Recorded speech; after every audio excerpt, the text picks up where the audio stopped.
Well, hello, everybody, and happy Monday, and welcome to the 74th episode of Stories of Service, Ordinary People Who Do Extraordinary Work. And I'm the host of Stories of Service, Teresa Carpenter. And once again, we have another incredible guest who is making a huge difference in the life of animals on the animal protection policy level. Marty Irby, how are you doing today? Great. Thank you so much for having me today, Teresa. Well, I'm so honored to have you on. Animal protection and policy work is a passion of mine that goes back probably more than 10 years. And I found myself, as my duty stations move, uh, finding the local causes in that community that impact animals. And I get to do that even here in a parliament meeting coming up on the 21st. So really excited. Yeah. And there's a guy here named Mark Abraham who's leading up that effort. He's very big in the media. And it's just been nice to be able to continue to do that no matter where I go. That's the beauty of this cause. So I'm going to give you guys a little bit about Marty, and then we're just going to get into some questions. It's going to be a little longer biography, but I wanted to really give him the credit that is due and really educate you guys on his work. So Marty Irby is one of the nation's top lobbyists and is the only federal animal protection lobbyist living in Washington, D.C., who was named as one of the Hill's top lobbyists for 2019, 2020, and 2021. And this is a special tie to England. He was honored by the late Her Majesty Queen Elizabeth II in 2020 for his work to protect horses and end violence in horse training. He is also recognized on national television in the Oval Office by President Donald J. Trump at the signing of the Preventing Animal Cruelty and Torture, which is PACT Act, that Irby helped usher to pass in 2019. He currently serves as the chief lobbyist and executive director at Animal Wellness Action on the board of directors and as board secretary for the Organization for Competitive Markets, as the Congressional Liaison for the Pennsylvania Bar Association's Animal Law Section, as well as on the steering committee for both Congressman Nancy Mace and Congressman Buddy Carter. Before joining Animal Wellness Brands, he headed up equine protection and rural affairs departments at the Humane Society of the United States and served as the senior Republican lobbyist on Capitol Hill for the Humane Society Legislative Fund. He worked in the United States House of Representatives for Congressman Ed Whitefield, serving as press secretary, then communications director in agricultural, animal protection, science committee, and NASA policy advisor. He worked with farmers and agricultural groups from Kentucky and around the United States. He's originally from South Alabama, and he grew up on a farm with horses, cattle, and other animals. As a young adult, he immersed himself into the study of equine issues, including pedigrees, breeding techniques, and reproduction, and found success in the Tennessee walking horse community and in politics as the chairman of the Mobile County Young Republicans and Mobile County Republicans Executive Committee. After graduating with a Bachelor's of Arts degrees in communication from the University of South Alabama in 2003, he served 4 years of director in sales marketing at Water Farms in Shelby, Tennessee. And there he promoted and expanded the farm's cattle production program and worked with more than 2,000 equine breeders from the U.S., Canada, Mexico, Germany, Poland, and Israel. His mentor, William B. Williams, founder of the Ritz-Carlton Hotel Company and the owner of Waterfall, later promoted him to executive vice president of real estate, W.B. Johnson International, the parent company of Ritz-Carlton. In addition, from 2003 to 2009, he's won 7 world championships, 1 world grand championship, 4 reserve world grand championships, 4 reserve world championships, and 1 natural futurity championship with walking horses. In 2005, he was elected to the Tennessee Walking Horse Breeders and Exhibitors Association International Board of Directors, where he held several positions as the association through the years, including 2 terms as vice president of marketing, and in 2010 became the youngest president in the history at only the age of 31. He served as president for 2 terms and chose not to run for election in 2012, and we'll talk more about that. But while president, he shifted his focus towards animal protection and joined the charge to eliminate cruel training practices in the equine world. Since then, he has successfully worked to pass 37 federal and state laws and ballot initiatives, including the Sunscreen Innovation Act, the Safe and Accurate Food Labeling Safety Act, the National All Schedules Prescription Electric Reporting Reauthorization Act, Horse Racing Integrity and Safety Act, Paws for Veterans Therapy Act, Pet and Women's Safety Act, Dog and Cat Meat Trade Prohibition Act, Preventing Cruelty and Torture Act, Rescuing Animals with Rewards Act, Parody and Animal Cruelty Enforcement Act, and a ban on greyhound racing in Florida, and a ban on bestiality in Kentucky, to name a few. He pens a regular column on conservatism and animal protection in the Daily Caller, and in 2018, he attended Wesley Theological Seminary in Washington, D.C.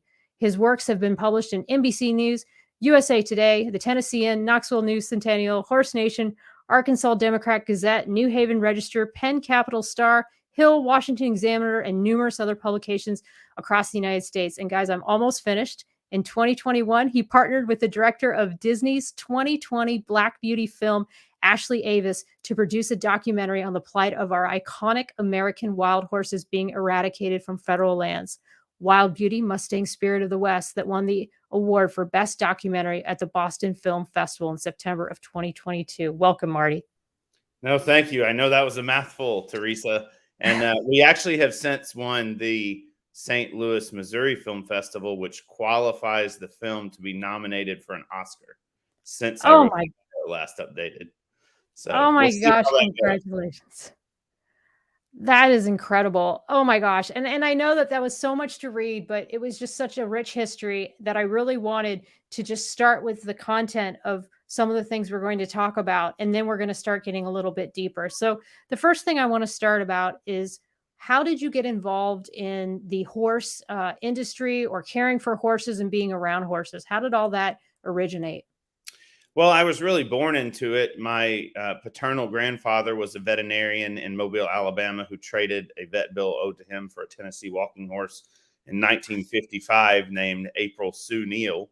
And he had that mare registered and became a member of the breed registry 20 years after its inception. Then my maternal great-grandfather had actually started the Mobile County Sheriff's Posse, along with my maternal grandfather. And my two grandfathers and great-grandfather were all friends and had horses, and that's how my parents met.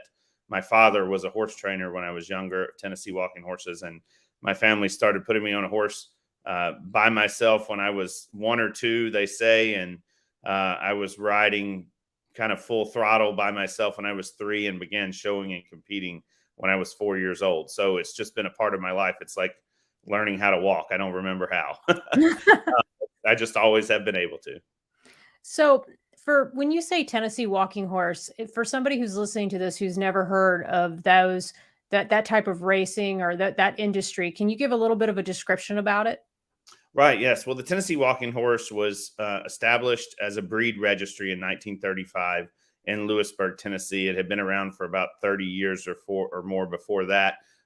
Is a gaited horse. So it's a very smooth ride. It has a 4-beat gait. They're known as the glide ride, or the slogan used to be ride one today, own one tomorrow, because a lot of people, especially those who are older and have back problems, don't want to ride a horse that is either trotty or pacey because they bounce. So a Tennessee walking horse is a perfect, just almost you can just sit there smoothly and never feel a bounce if the horse is performing the gait right. And it sort of was established in Middle Tennessee in a town called Wartrace. Nearby Shelbyville, Tennessee is where the World Grand Championship Horse Show is. And nearby Lewisburg, Tennessee is where the breed registry that I was president of is. So, it's a wonderful, wonderful horse. Unfortunately, because they have such a calm and nice disposition, they have lent themselves easily to abuse. And trainers and other unscrupulous people in the industry have for many years taken on and used a practice called soring, S-O-R-I-N-G, to intentionally make a horse's foot sore or hurt. So they intentionally inflict pain to the horse's pasterns around the skin, and then under the hooves. They'll use chemicals like mustard oil, diesel fuel, croton oil, even abrasive hand cleaners on the skin, and then many times sharp objects under the hooves. They exacerbate the pain created by those instruments and chemicals by placing chains, ankle chains, yes, in 2023 are still legal in the United States, to show these horses around their feet, and then these large stacked shoes. And what that does is create an exaggerated version of their natural gait called the big lick. It's completely man-made, completely manufactured, and completely made and created out of nothing but pain. So when a horse steps high, the horse is really stepping high because they're trying to get away from that pain. And the Tennessee Walking Horse National Celebration, where the World Championship is, has rewarded this for decades, since the 1960s. The 1970 Horse Protection Act was enacted to stop this. My late friend Joe Tidings was a Democrat Maryland senator who actually passed that law, and he died in 2018, spent more than 50 years of his life trying to stamp out soaring, and unfortunately did not achieve that end. But we're working hard with federal legislation to hopefully amend that Horse Protection Act of 1970 to stamp this practice out for good. Why in this industry, why is that? I saw some videos of it. It's basically this exaggerated gait with the front legs. That's what it looks like to me anyway, as a layperson who's not in the industry. Why? Like, what is that? Why is that look? I mean, I guess I could ask the same thing about English bulldogs or the people, Right. is it just a preference? Like, what is it about that gait that draws people to call that right? It is a preference. The first artificial devices put on a Tennessee walking horse were on the first world grand champion, a horse named Strolling Jim, in 1939. He was a gelding. And while he didn't have all of that mess on his feet, he had what they call a tail brace, where they cut the ligaments of the tail to make the tailbone fold in half over a little metal stand, all for a preference, all for a look that makes the horse's tail stand up. And once they did that, they opened themselves up to all of these other devices. And what I believe they were trying to achieve in the beginning was to look like the American saddlebred horse, because they step high, they have a tail brace on, they're very similar in the way that they go and the way that they look. But the difference is that an American saddlebred has a trot, and it's a different type of gait. And a Tennessee walking horse is not actually built and made to step high with their front legs like that, where an American saddlebred is. They kind of, for a lack of better words, use their front legs in an up and down fashion, and they don't extend outward. The Tennessee walking horse people have for many years tried to create this manufactured gait that it causes the foot to extend outward. And at the end of the day, the horse that steps the highest wins the prize. So it is completely solely about preference and a certain look that once upon a time someone thought looked good. But there are a lot of things in the world that once upon a time people thought looked good that are terrible, terrible things. And I hear people have these comments sometimes from Tennessee. Well, this is our history. This is our tradition. Sure. Well, some traditions are made to be broken. Absolutely. So how did you come to that conclusion in your mind and in your growth and development from, I love this sport. This is something my whole family is doing. It's such a part of it, such a fabric of my being, to saying, okay, now I'm the president of this organization and I'm running the standards for this organization, to I'm going to speak out about this issue. How does that transition happen? Well, it was very difficult. I mean, I'd say it's just sort of a journey of my entire life. Up until about the age of 13, I was not aware of soaring, really didn't understand what it was. But my father actually showed me how to soar a horse when I was 13. It was a horse named High Tones Clown. He had white feet. And when his feet would get irritated, the pink skin would show. We would use Desitin, which is, I don't even know if they still have that, but it was like a diaper rash ointment to make the pink go away so you could pass the horse through inspection. And I just always felt there was something really wrong about this. It was something like we weren't supposed to talk about. And over the course of the next 5 years, as I grew into adulthood, as a teenager from 13 to 18, I saw more and more of this, and really wanted to try to do something to help end this, but I didn't know what to do. And for the most part, I started showing more and more in what they call the flat shod or naturally gaited divisions of the Tennessee walking horse breed. So you still have Tennessee walking horse shows where there are horses that are not being soared, that are exhibiting their natural gait. And there are shows where they're mixed together, where horses are showing with their natural gait and other horses are showing in this manufactured big lick sort of gait. So I tried to transition into that, still did show these horses that had this stuff on their feet. And in 2003, actually won my first world championship on a horse that I had raised, and we had sent to Tennessee. I lived in Alabama at the time, and I really saw a whole nother level of soaring I had never seen before, with the use of croton oil and things that were just terrible. And I think it was at that point I was in sort of a new phase of my life in the Tennessee walking horse world. I had just won a world championship.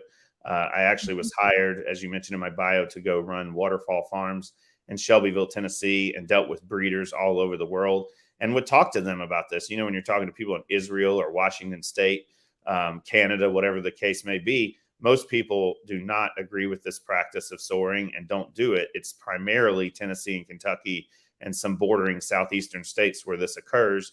So I just sort of started to try to engage the industry in incremental change. Sure. And in 2005, I was able to connect with Monty Roberts, the man who listens to horses. My mentor tracked him down after I had read a book that he had written called The Man Who Listens to Horses, and wanted to get him involved to help the Tennessee walking horse world be educated on natural horsemanship. I mean, one of the things I think is very, very difficult to deal with is when you're changing a culture and you're trying to get trainers to do something different, you have to empower them to know what true natural horsemanship principles are. And when we're talking about Tennessee walking horse trainers, for the most part, they know nothing. They know what their father or their uncle taught them. It's very, very limited. They don't even have a clue what real horsemanship is. I hate to say that, but we tried to impart this on them through the work with Monty, and did for many years. So he and I have been friends, 18 or 19 years now. And at the time when we first tracked him down, he was actually with Queen Elizabeth and her horses over in Great Britain. He flew to Tennessee, met with us. We worked for a couple of years. Really, honestly, didn't have much success. Sadly, the trainers kind of wrote it off and, said, "What is this hocus pocus?" That's kind of the way the mentality is down there in Middle Tennessee. So I, started working more in elected roles as vice president of marketing for the breed registry while I was still in my career working as director of sales and marketing for the waterfall farms there. And the World Equestrian Games happened, and I guess it was probably 2000, somewhere in the mid 2000s, 2007 or 8. And we had a sponsorship of the World Equestrian Games. The breed registry had sponsored in Lexington, Kentucky, just 3 or 4 hours away. And they sent our check back and said they didn't want us there because of the soaring issues surrounding the breed. And then a few years later, once I was elected president, it was the second year I was president in 2012. The Humane Society of the United States came out with an undercover expose video of a guy named Jackie McConnell brutally beating and torturing horses to achieve this soaring and to try to, what they do is they call it stewarding, where they actually try to get them to take their mind off the pain on their feet so that they can pass inspection. So they hurt them somewhere else. And I had seen some of this over my life or years involved in the industry. Some of it I had not seen anything that bad in some of the video footage that we saw. And ABC Nightline put it out there nationally. So I asked through a mutual acquaintance to meet with the president of the Humane Society, Wayne Pacelli, and he came to Tennessee and met with me 11 years ago now. And we just hit it off and became friends. And I said, look, I want to try to change this, and I don't know if I can do it or not, but I want to work with you guys to try to do that. So we worked to see legislation introduced, the Prevent All Soaring Tactics, or PAST Act, that I then publicly came out in support of. And I knew it was going to be a lot of backlash. I don't think I knew how bad the backlash was going to be and how brutal people would be. But as a result of publicly coming out in support of that legislation, my father and I didn't speak for 5.5 years. My wife and I divorced. I lost my business, had to file for bankruptcy. I had a construction company at the time by then. And most of my business was from people in the horse industry, so no one would do business with me. So I say it's like a bad country music song. The only thing I didn't have happen is my truck didn't break down. But I wouldn't trade that life for anything today and what I'm able to do today. And what that did was enabled me to come to Washington, D.C. In 2013, 10 years ago now. I tell people I came here to testify in Congress with the intent to be here a few days, and I never left. And here I am 10 years later because I did testify. I had all sorts of death threats and threats for physical harm. And then I'm sure. There was a series of articles in the Huffington Post then. And so some people are dumb enough to put their name in writing with a threat. And, I took those screenshots and shared them, and we made that guy famous. His name was Chip Weddington. And the congressman I had testified for, he said, Marty, gosh, you're going to get murdered if you go back to Tennessee and you don't have a job. You've lost everything. I literally had like 2 nickels to rub together.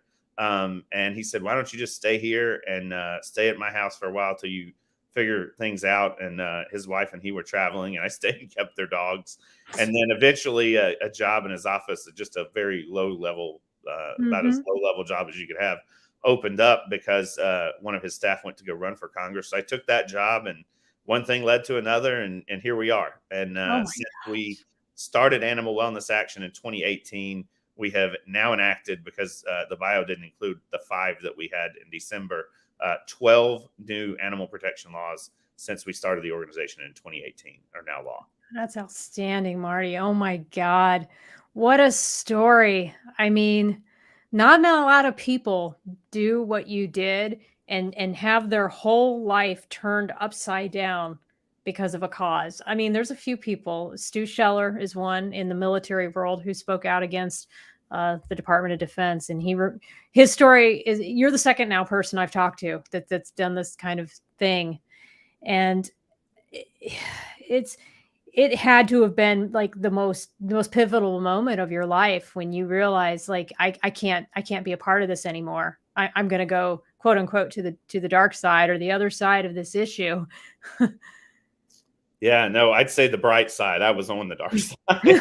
Well, that's been always sort of torn and trying to change it internally. And, you know, I probably would have done what I did sooner, but I didn't really have the answer to get behind. And the PACT Act enabled me to have something to speak up and say, look, this is what we can do. You know, if you're just speaking out against something and you don't have a solution, that doesn't really help you or anybody else. So, you know, that's kind of why I waited till then. But it was definitely, you know, there are defining moments in life. It was probably the most defining moment of my life. I don't regret it one bit. You know, I think the only thing that I would probably do different is I probably would have just done something a little sooner. That's all. But it was well worth it. And unfortunately, we still haven't passed the PACT Act. 11 years now. I don't think we're probably ever going to pass it as written. But no good law gets enacted without going through some changes. So we have actually been working with some of the people I knew back in the day in the industry that have also, you know, sort of changed their opinion and become more forward thinking about it on a compromise that would achieve that same set of prohibitions and a federal felony for soaring, and then some other things that the original PACT Act didn't have, like the tail brace I talked about. The original PACT Act did not address that at all. So our compromise would actually get rid of that tail brace too, and allow a smaller shoe like the American Saddlebred has, because we know if we pass the PACT Act as it is written, and I don't think we can, honestly, then they're going to be facing lawsuits because of the argument of breed discrimination. I'm not saying I buy into that, but I am saying that we know there's going to be a lawsuit. We know certain people in the industry have raised at least $2 million for a lawsuit. And unfortunately, on about 7 out of 8 cases or instances, the industry has won in court. So I don't like the odds in court. I want to see something change for good. And the only way we're going to get there is by working with people in the industry who buy into this and buy into the change and are willing to be a part of it, not just trying to force something upon them. Because people, I mean, we've seen it, cockfighters, we've seen it with horse racing. We've seen it in a lot of other instances where you enact the law and people just snub the law and flout the law and go underground. And that's not what we want. We want to stop this for good. So let me just back up to what you said about breed discrimination. So the argument is that if you take away soaring, the animals can't have that exaggerated gait. But how is that discriminating against the breed? I'm just trying to understand that mentality. I should have better explained that. So the PACT Act there's certain devices that are used in the soaring process that are legal now. So those chains and those shoes I talked about are legal. And that's the main thing I'm talking about. If you eliminate those as they are, you'll eliminate 70% of the problem right out of the gate. The current PACT Act says that it applies only to walking, racking, and spotted saddle horses, 3 breeds. So that's where this comes into play. Now, the reason it says that is because the rest of the equine world wanted that. We even had a regulation one time where it said walking, racking, and other related breeds, and the American Horse Council and all of these horse breeds went absolutely ballistic, and slowed down the regulation and ultimately prevented it from getting done, because, other related breeds could mean anything. That could mean, what, are all horses related? Or, you could really trace back every breed in existence today to the same set of horses. So there's a lot up in the air about that, and we just want to make sure that we have really covered all the bases. So if you allow the equipment, you could still have the breed specific language, but if you allow the equipment that saddlebreds have, which is a much smaller shoe and no action device or no chain around their foot, instead of getting rid of the shoe altogether, you destroy that argument, because you're allowing them to have what the other breeds have and are currently using. Wow, it's so specific. And so I can only imagine that perhaps those other breeds use some sort of a device that is, quote unquote, not as cruel. So is that's their argument, that is, if you pass that bill, then those other breeds will be lumped in, or they feel like they would have been lumped in to this and then not been able to. I mean, I just kind of look at it like, if it's cruel, it's cruel. I you know. know it's just, that's crazy to me, but I know what you mean. It's like an incremental push. Like, you have to start somewhere.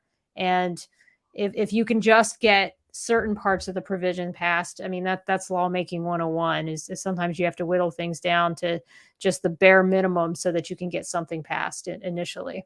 Right. And this compromise would achieve 90% of the PAST Act. Really, the only thing it would not achieve is, it would not eliminate the shoe altogether, but would achieve a smaller shoe that would have to be removable for inspection.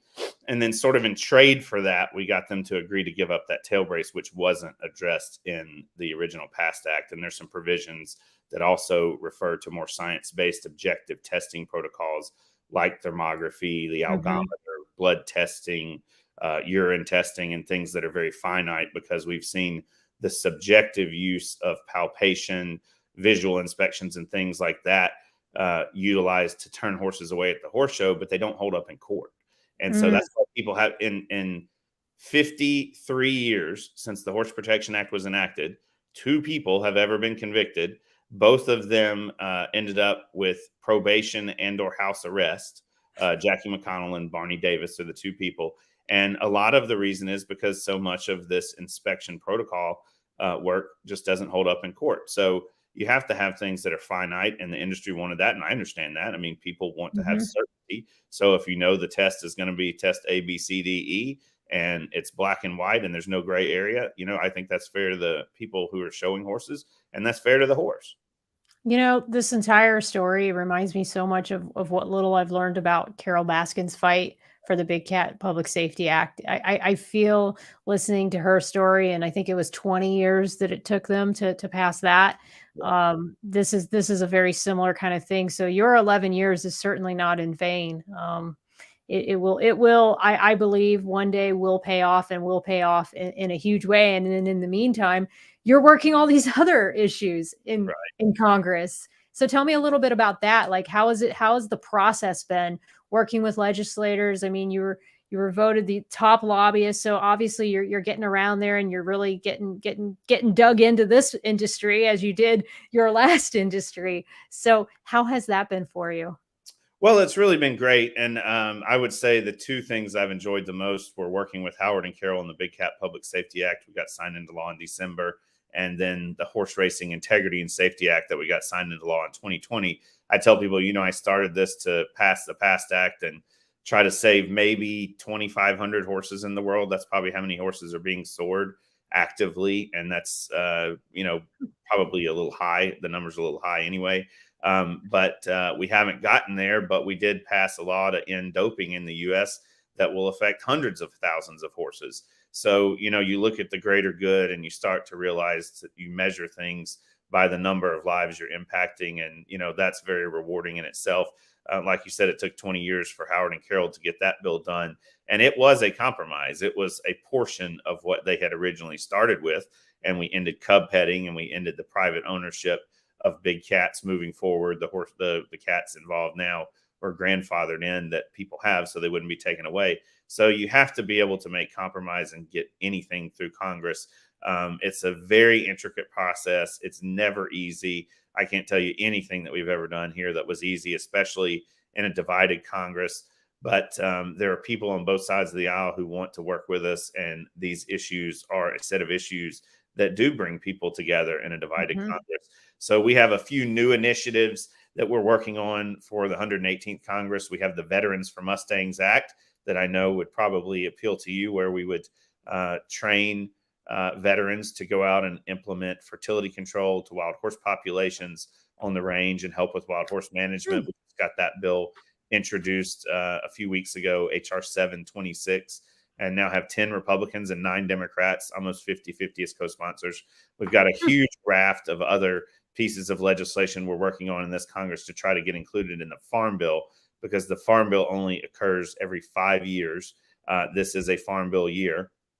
So we have a animal fighting upgrade to prohibit whenever they opened up sports betting, they actually opened up gambling on cockfighting to cockfights in other countries online. So we're trying to close that loophole now. And then we're also working to bring transparency to the corrupt USDA commodity checkoff programs, where we see farmers' dollars being used against them to actually put them out of business. Small farmers that are more humane type farmers, and the big ag folks have really shut them out. We're working to end greyhound racing. That's one of the things that we're trying to do on the national level. We got the Florida ban done, as you mentioned in my bio, a few years ago.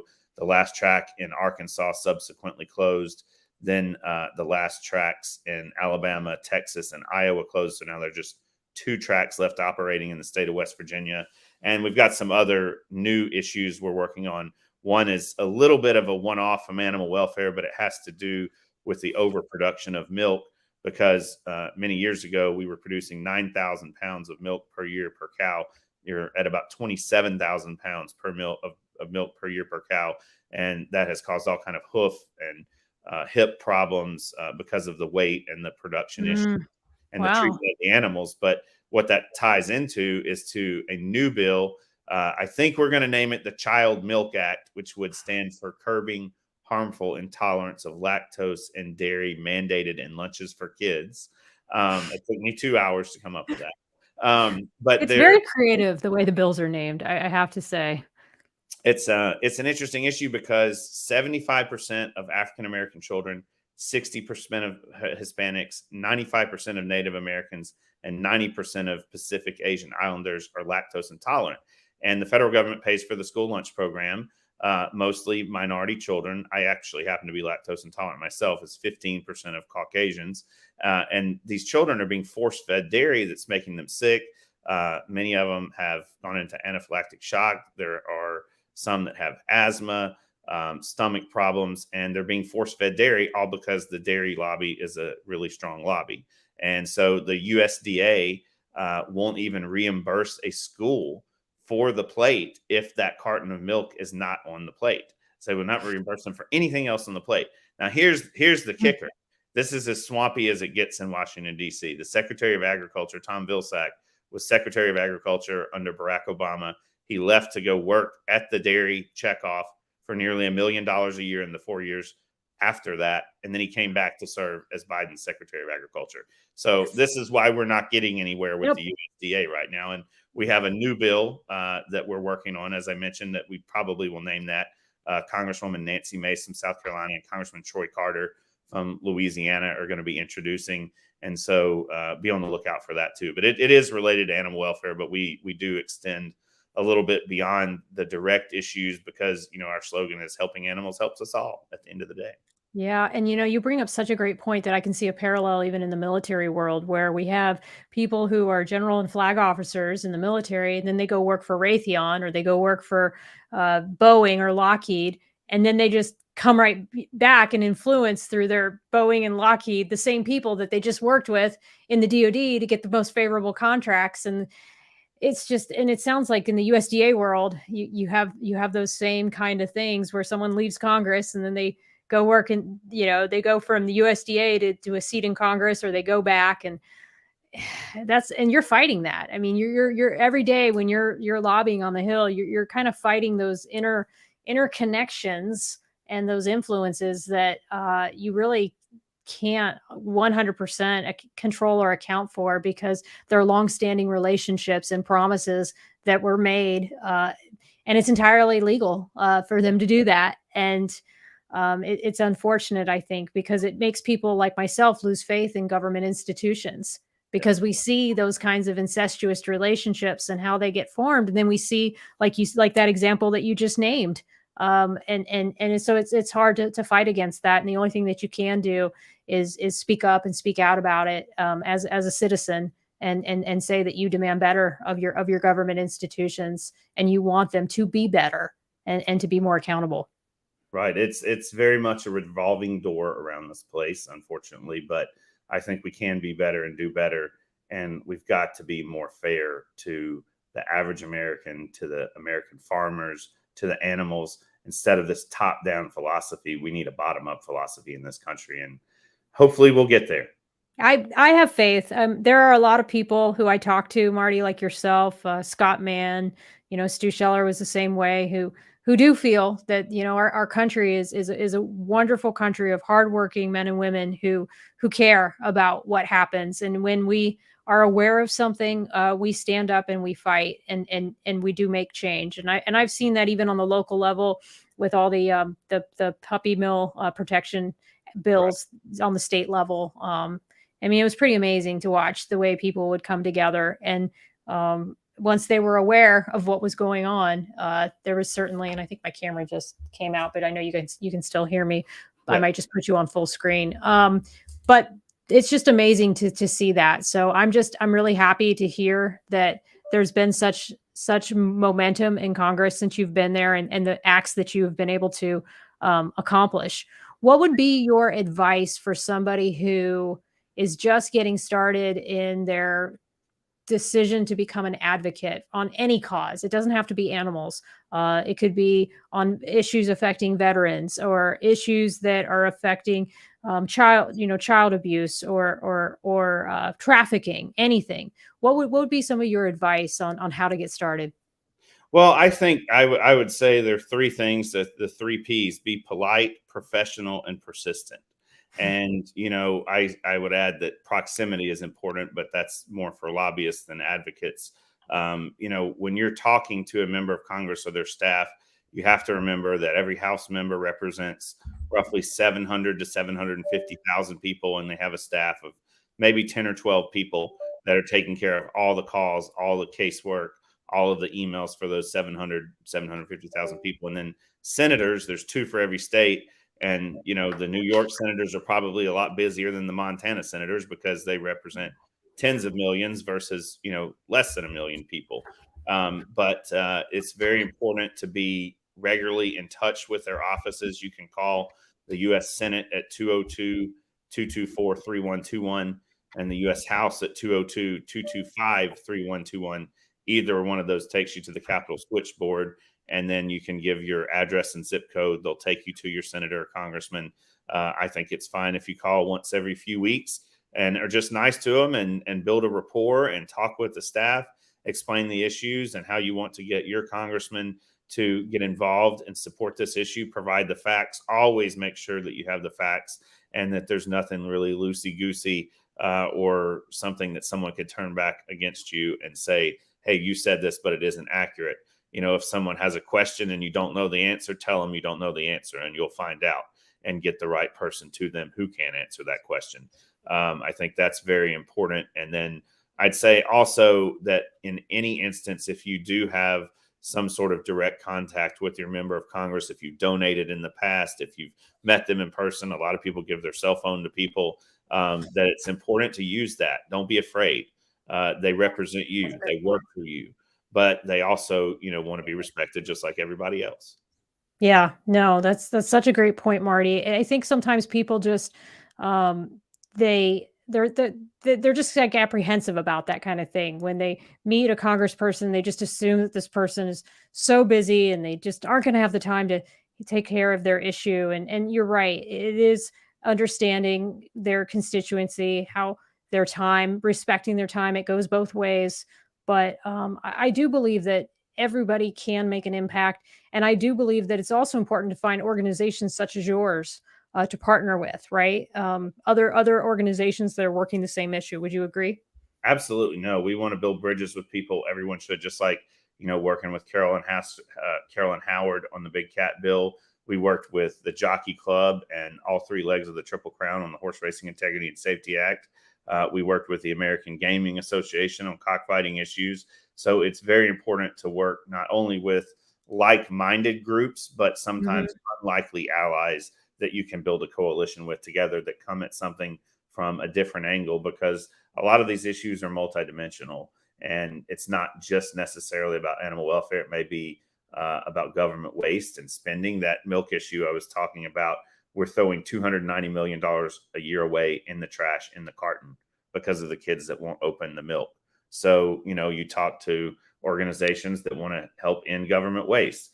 And like I said, cockfighting, the American Gaming Association. So I think building likely allies is just as important as building unlikely allies. Absolutely. It really is. And I think sometimes that people think like they can't do anything. And sometimes it really just, like you said, starts with a spark, starts with writing a letter, starts with just joining a Facebook group that is part of a cause, and using that as a spark to move on to something different. How long do you think you're going to be at this? Is this like a lifelong thing for you now? Well, I don't ever plan on giving up stopping helping horses. I didn't really intend for this to be my career. I just sort of followed what I felt was right, and I don't have any plan to leave anytime soon. There's a lot we want to get done. I really want to get some version of the PAST Act enacted and continue to help horses. I want to help end horse slaughter. That's another big thing that we're working on. So, as long as we're successful and Congress is still listening to us and we're getting things done, we're going to stay at it in one form or another. Absolutely. Oh, I love it. That's great. I think that it's just so refreshing to talk to somebody like yourself that's really like on the front lines and is just saying, okay, I'm going to do what I can, where I can, and as much as I can with the time that I have. Because to be honest, we really never know how much we're going to achieve. And I always feel that you've got to celebrate those tiny wins. Has there been along the way just some small victories that you guys were able to capitalize and turn into something bigger? Because I think sometimes people get in animal advocacy. I know I used to get this way. You get so discouraged because it's such a hard slog. And so can you tell me a little bit about some of the little victories that you took advantage of to just celebrate along the way? Yeah, no, there are several instances, when things come together and they feel right legislatively, you kind of know. I think just one instance that I can think of was the Dog and Cat Meat Trade Prohibition Act. We really didn't have any Senate sponsors. We had it included in the House Farm Bill, and another former colleague of mine and I were discouraged because people in the animal world were saying, no, don't, just leave it alone. And we were not going to leave it alone. We were determined we were going to get this done. And we happened to go into Senator Kirsten Gillibrand from New York's office and talk with her staff. And I think by the end of the day, she had agreed to lead an amendment. We had an amendment drafted, and just very quickly were able to get that included in the Senate Farm Bill. And that is the reason, with an exception for Indian tribes that are transporting wolf and coyote pups across state lines for religious purposes, dog and cat meat slaughter in the U.S. made illegal. And so the Dog and Cat Meat Trade Prohibition Act was enacted in 2018 as a result of that. And then, another instance, I think probably more recently, which was a big victory in a way, but it was something that just sort of fell together, was with the Big Cat Public Safety Act. When we passed it through the House, we had really fierce opposition going into the Senate, and things did not look good. We had met with a lot of the senators. Carol had come up here a number of times. One of the best meetings we had was with Ted Cruz, and I know you and I talked about Dan Crenshaw. Yes. Mm-hmm. He did vote for it. Good. But we when we were taking the bill over to the Senate, these days you almost have to pass something by unanimous consent with 100 senators agreeing, which is hard to do because you can't get floor time for a bill. Floor time is so little of it. It's for big things like healthcare and the federal spending bills, defense spending, all those type of things. So I tell you all this to say 3 senators put a hold on the Big Cat Public Safety Act, and 2 of them were senators that we were working with closely on the FDA Modernization Act, another bill. And because of those relationships, they very quickly, and I won't say very easily, but pretty easily, lifted their holds. And then we were down to just one senator. And I was really concerned that we were in a bad spot because that one senator was from Oklahoma, where Tiger King, most of it was filmed, and had dug in. And it happened to be that there was a staff person there that had like the uncle, like his uncle was like the game warden or something. And this guy was really a pain and had really slowed it down. And, we were probably not going to get the bill done. And then one day he got another job and left, and we got it done. So that was oh, wow. So when things fall together like that, and I don't know if it's luck or God or hard work or a combination of all of it, but those are definitely rewarding experiences. And those two instances, I think, are probably the top two, I would say, where it just fell together just right, not without a lot of hard work, but it just, things came together. Things come together, and they really do. And well, I applaud you, Marty, so much for this work. And I'm going to be hopefully right there with you in some way, shape, or form when I'm retired from the Navy and I can devote more time to animal protection causes. I think that this will always be something that I'm passionate about, and something that will continue to draw me to want to do more and be involved on a deeper level. It'll be really interesting to go to this meeting coming up at the end of this month and seeing what the problems are in the UK world when it comes to animals. Because I always think it's interesting. That's been one of the most fascinating parts of my military career, as I've been involved with the animal issues, is going from state to state and seeing what the issues are. And so now I get to do it in another country. So that's going to be really neat. I guess as we close out this, is there anything that I, didn't ask you that you wanted to cover down on that we could talk about in more detail? I'm happy to do so. Well, I think the only thing I would add is, just thank you for all of your service and all that you're doing. And I've watched you on social media and, all the great work you're doing, and now globally. But if you are interested in getting involved with us and helping animals, we have two organizations. Animal Wellness Action is our 501c4 and Political Action Committee nonprofit that we do legislative work and political work through to help people get elected from both sides of the aisle that support our issues. And then the Center for a Humane Economy, where we do more corporate work. It's a 501c3 to try to change policies with corporations like Nike and Adidas and Walmart and other chains and publicly traded companies as well. So check us out at animalwellnessaction.org or centerforahumaneeconomy.org. You can also follow me on social media. All my handles on all of the platforms are just at Marty Irby, MartyIrby. And know how much we appreciate it when you take action and contact your members of Congress, because I can tell you it makes a big difference. And every week someone comments to me that they get more emails and calls about animal issues than just about anything else in Congress. And so it's really making a difference what you guys are doing out there. Awesome. Well, I put a little ticker there at the bottom to Animal Wellness Action. So definitely please check Marty out. I also have a link to his website on the show notes that I'll be posting on this. And so thank you so much, Marty. I really appreciate your time tonight. It's been an amazing conversation. And I know we'll keep in touch. I'll meet you in the quote unquote green room here in just a moment. I'm going to go on a full screen and just give a little quick closing. But thank you so much. Thank you. All right, folks, I had to go into another camera, so that's why you see this screen. But thank you again for joining us tonight. This was a wonderful conversation. Glad I was able to do it. Sorry about the Wi-Fi issues last night, but things like that do happen. And I hope you guys have a great start to your week. It is Monday, so that's always a busy time for at least me, and I'm sure a lot of other people out there. But have a wonderful evening, and I'll talk to you all later. Bye now.